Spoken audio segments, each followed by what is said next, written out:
Welcome back to our press previews. Welcome back to Nabila and John, of course, as we head for, well, the Financial Times. Should we take a look at the pink, where we've got an interesting story here on the bottom of the front page with some pretty eye-watering figures. FTSE 100 directors, i.e. the top bosses, earnings soared 21%, and here's the key, amid longest squeeze on staff pay. Doesn't seem to be much correlation. No, look, I mean, I've been a boss for many years, and for me, I actually don't have a problem with people earning money. I don't have a problem with the managing directors earning good salaries. What I do have a problem with is the correlation between what they earn and what the workers in the company earn. And if you look at the other story that we've picked out on the same story in the Times, right? That's an inside page two there, which is FTSE bosses earn 120 times more than average worker. It says there, and if you troll down it to the second or third paragraph, wage growth for the overall workforce, meanwhile, trails well behind inflation, rising by 0.6%. And then Mark, and this is Deborah Hargreaves, and the director of the High Pay Centre. Yeah, little connection between pay rises and any improvement in corporate performance. So shareholders are not getting what they think they're paying for. And that's what's wrong. So it begs the question: why are these bosses earning such 120 times more than the average worker? That's for me is what's you might want to ask your own boss, because the Financial Times story says that the highest earning chief executives are in the media, marketing and the telecom sectors, and where earnings of nearly £7 million were recorded. Right. So that's an interesting and that compares with, if we just move that back up to remind people, so the FTSE 100 directors, total earnings on average, i.e. the median, 2.433 million, where the chief executives were earning 3.34 million. Now, does that include all the sort of share options and things, or is that just straight salary? It is both shares and cash. I would have thought it would be a global So some package. of that may actually be performance related. Yes. We ought to add that. I.e. if your company does well, the shares go up. You get better remunerated. But, you know, look at John Lewis, and nobody really ever complains how well their senior management, senior directors get paid, because the staff carry it through as well. Okay. That's how it works. But that's, for me, that's about the only operation one can think of. Well, the co-op used to be sharing dividends, etc., but we know what happened to the co-op. So, anyway, yes, indications perhaps from this report, the incomes data services, that gap, that pay gap as it's been called, is still continuing to grow. We're going back to the Times. We're actually still on page 2, so let's go back to that one, because it's got the story here about Miliband faces revolt over Palestine. Lots of emails telling us there is no such place.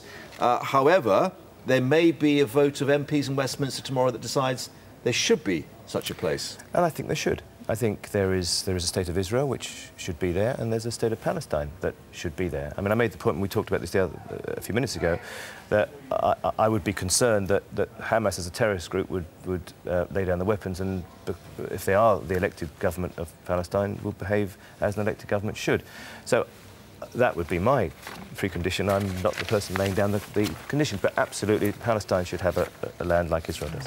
We're whistling in the dark, though, effectively, aren't we? Israel will never accept such a state as an entity, given the discussions that are failing to, for instance, address the issue of Jerusalem. Well, that's the thing, that there will be a symbolic vote tomorrow in Parliament about the recognition of the state of Parliament, and there's an interesting amendment that has been tabled to say that, you know, the first thing to go to is to turn to negotiations, and if negotiations fail, then we might resort to that option. But of course, well, as we all know, peace negotiations have been... They failed. They failed spectacularly.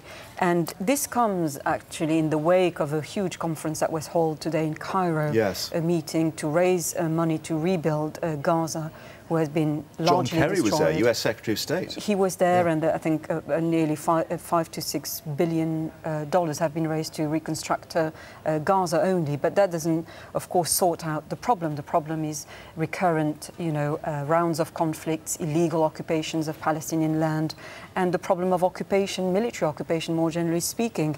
And it's interesting to note, actually, that the revolt should come from the Labour Party, a party that's traditionally on the side of the oppressed and who should play a historical role, really, in sorting out the matter. And there's more willingness from the Lib Dems and indeed the Tories to vote to recognise Palestine as a proper entity. So what it's reflecting here is many MPs are staunch defenders of Israel and are angry at the leadership, i.e. Labour leadership, has changed the party's stance without consultation. And they would want maybe a free vote on this issue rather than going along party lines? I would have thought that's part of it. I think it is a matter of the heart in a way. I mean, of course, it's a political position, but I think Miliband coming out and instructing his MPs has perhaps just gone beyond the pale with them. I think he probably wants to also show moral leadership on that important issue. Yeah. Let's go to the eye, page 3. And buried somewhere here is a very important... There it is. Let me just take a look at this. And there it is. Conker contest is a real hit for fans. The 49th World Conker Championships took place, and they haven't even got a photograph of it. How poor is that? But we talked about this before we came on, and poor Nabila doesn't really know understand what Conker's are all about. She grew up in France, and so, and we've explained it now. So but what we thought was really amusing about this is it's so quintessentially British. I love it. But most of the people in Britain weren't there because through health and safety they've banned conker fights. Oh, they still not allowed to do it? Because I know there were suggestions you should have sort of safety goggles, all sorts of things, but you're not allowed to do it anymore. I know we did all those things when you and I grew up. You'll excuse us for a moment. We did all these things when we grew up. You know, we baked conkers, we put, you know, nail varnish on them. Well, I didn't put nail varnish on. Some people did, maybe. Oh no, soak them in vinegar. That was the real. So, do you think it should be included in the citizenship test? Oh, completely and utterly, and in the syllabus. Actually. But you see, the French have got the better idea because, of course, they have sweet chestnut trees, which means you can bake them and eat them rather than just smash them to bits. You know, so they're not quite so daft, right?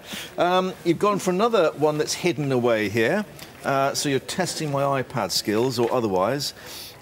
This is page 4 of the Daily Star, which is there. And, oh, God, it's really right down in the bottom right-hand corner. Right, out with a bang. So let's see if we can move that up. There it goes. Annette Maunder, who died aged 55, is having her ashes turned into fireworks, which will be lit in Plymouth, Devon. I'm trying to think, was it G. Roddenberry, the guy that did Star Trek, who was blasted into space? Yes, and I love when I wish I'd wrote, I read Keith Richards' biography as well, and allegedly he may have smoked with his father. Really? There was a story that he right. might have. OK, well, that's a rather bizarre way of communing with nature. While he was smoking dope at the time. And it just sort of struck with me again. I just, you know... It's sad. Anyone dies, it's very sad, and sometimes to go out with a bang and a smile... One assumes she wanted control of her own destiny, said that's the way I want to go, so, you know... It just made me giggle. Any suggestions on how you like to leave this mortal coil? Always look on the bright side of life. I'd like to be played at my... Because there's a line, always look on the bright side of death. But so you're not crucified on a cross in a film or whistling together. Right. Anyway, thank you very much for your selection. We'll see you soon. At least you've made it through tonight safe and sound. So far.